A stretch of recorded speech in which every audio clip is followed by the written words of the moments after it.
Hey guys, what's going on? Waseem back with another fragrance review. This time it's going to be from the house of Versace. The fragrance, the fragrance I'm reviewing today is Versace's Dreamer. Now guys, you're not dreaming, pardon the pun. Yes, I am doing a review from a bottle. I know I do a lot of reviews from decants, but today I'm doing a review of a bottle that I own, and I have owned since 2012. So let's do a little bottle presentation. Very minimalistic bottle with some unique characteristics. So the front of the bottle, you're going to get the iconic Versace Medusa head, and there's no lettering or wording at the front or the back, which you traditionally find in fragrance bottles. All the wording, including the name of the scent, batch code and company information, is at the base of the bottle. I really like the fact that there's no wording or lettering at the front or the back. Really minimalistic in that sense, and I do really enjoy minimalistic type of fragrance bottles. The top is gold, as you can see, and has a metal neck, and the base of the neck also has the Versace pattern going around it. Really adds to the bottle presentation. The sprayer itself, this is not a cap, it doesn't turn or come off, and the sprayer is built into the cap. Very unique in that sense, and this sprayer is excellent, very good distribution, and it really works for the scent that the sprayer is made into the cap itself. So Versace's The Dreamer was released in 1996. It's classified as a Oriental Fougere. The nose behind the scent is Jean-Pierre Bertois. Now Jean-Pierre Bertois has been behind other fragrances such as Boucheron Pour and Versace's Blue Jeans. Let's talk about the notes of this fragrance. So at the top you're going to get lavender, mandarin orange and sage. The heart of the fragrance is carnation, tobacco, rose and geranium, and the base of the fragrance is fir, tonka bean, vetiver and cedarwood. So those were the notes of this fragrance. But what do I really get on my skin? For me, the opening is very harsh and very strange. When I say strange, I really do mean it. The opening is really weird. I get a blast of notes in the opening, and for me, the first few minutes or so, it's nothing like I've ever smelt in the fragrance before, and I find the opening to be really off-putting. And I know a lot of people share this view as well. The opening is very off-putting, and I can see a lot of people that haven't smelt this before, that do smell it for the first time, are going to find the opening to be off-putting. There's a select few people out there, very few people out there, who actually really enjoy that strange, harsh opening. But again, like I've said, very few people do enjoy that.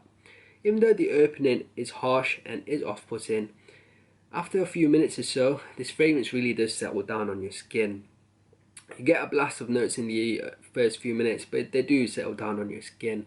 And for me, the opening is this really lovely, warm, spicy scent with a subtle, clean, soapy and powderiness nuance to it as well. The main notes you're going to get in the opening are the tobacco, and the tobacco is the note which is giving it that warm spice that you get in the opening, and you're also going to get the lavender and the tonka bean. There's a few other notes as well in the opening, but those three are the main for me: the tobacco, lavender and the tonka bean. And that clean, soapy powderiness that you get is due to the notes of the lavender and the tonka bean. And the tonka bean is quite delicate in the opening. It starts becoming more pronounced as the fragrance develops, adding a little bit of sweetness, which I will touch upon in a moment. Lavender really gives it that clean, soapy sort of feel, and the reason for that is that lavender is used a lot in cleaning products, and whenever I smell lavender in any fragrance, it really gives me a clean, soapy sort of nuance. And when I say this fragrance has a clean, soapy nuance, don't think of it like a fragrance such as Mugler Cologne or Prada Infusion Dome or Infusion de Riche. It's not an overly clean, soapy scent. It has that clean, soapy vibe, but it's not overly clean and soapy due to the note of that tobacco. Giving it that warm spice, it really subdues the cleanness of the scent, so it doesn't become overly clean and soapy. Also with that tobacco note in the opening, it really hits you in that face that it's going to be a dark, bold scent for the cooler winter time. It's not a scent for the spring or the summer at all. So the opening, like I've said, has this clean, soapy, slightly powdery, warm, spicy feel. As fragrance develops into the heart, you get this really delicate, very soft, sweet floral vibe, in addition to that tobacco note. Now these sweet, slightly delicate, soft florals that I'm talking about, don't think of it being delicate and soft in terms of projection, but delicate and soft in the way they feel on your skin. They're very, very gentle, very delicate and very soft, but they work so well with the note of the tobacco. As the fragrance dries down on your skin, for me, the tobacco in this scent becomes very, very wet. It has that wet tobacco sort of feel, but it's not overly harsh at all. But the clean and the soapiness that's in this scent is definitely there in the dry down as well. In addition to this lovely sweet powderiness, the tonka bean really helps giving it that sweet powderiness in the dry down. And the tobacco is the most prominent aspect of the dry down on my skin. It's a very lovely wet tobacco scent. For me, Versace's The Dreamer, it gets better and better the longer it stays on your skin. And the scent itself, like I've said, it's in the opening it's very strange, but even in the dry down it's a little bit strange as well. It's a scent that you constantly smell. It has a very alluring sort of quality to it, and I think it lives up to the name of being a dreamer. It's a very, very dreamy scent. It's very very mysterious in a sense. I've owned Versace's The Dreamer since 2012. I've worn it a lot in the first few years I bought this fragrance, and for me it's a love and hate sort of a scent. I really used to love it the first few years I used to wear it. I used to wear it a lot. It was one of my signature fragrances, and because I used to wear it a lot back in those days, I sort of became quite bored of it, and I didn't wear it for a long time. And one day I picked it up to wear, and I found the opening to be really off-putting, so I just discarded it for a very long time and haven't really picked it up that much.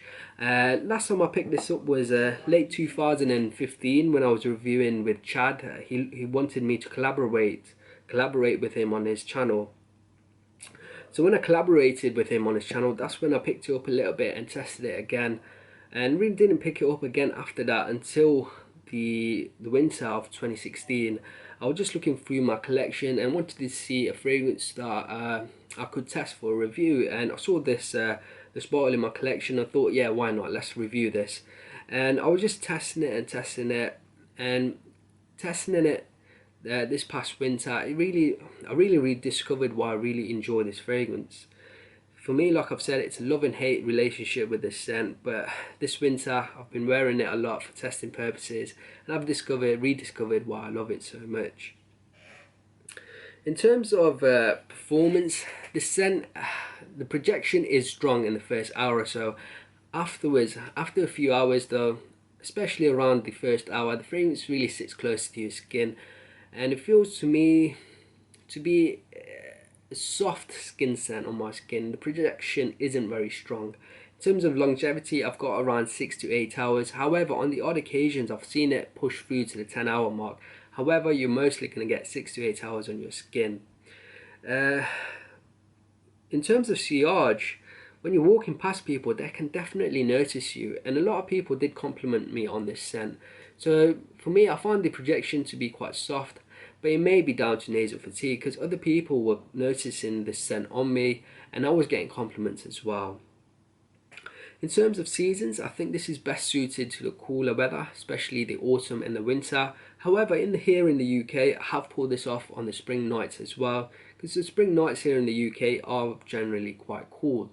In terms of occasions, I think this is a brilliant scent for a date situation. Like I've said, it's a very dreamy, mysterious scent, so it would work well as a date scent. I can see it work really well as a work scent, even as a formal scent, and especially as a casual scent as well.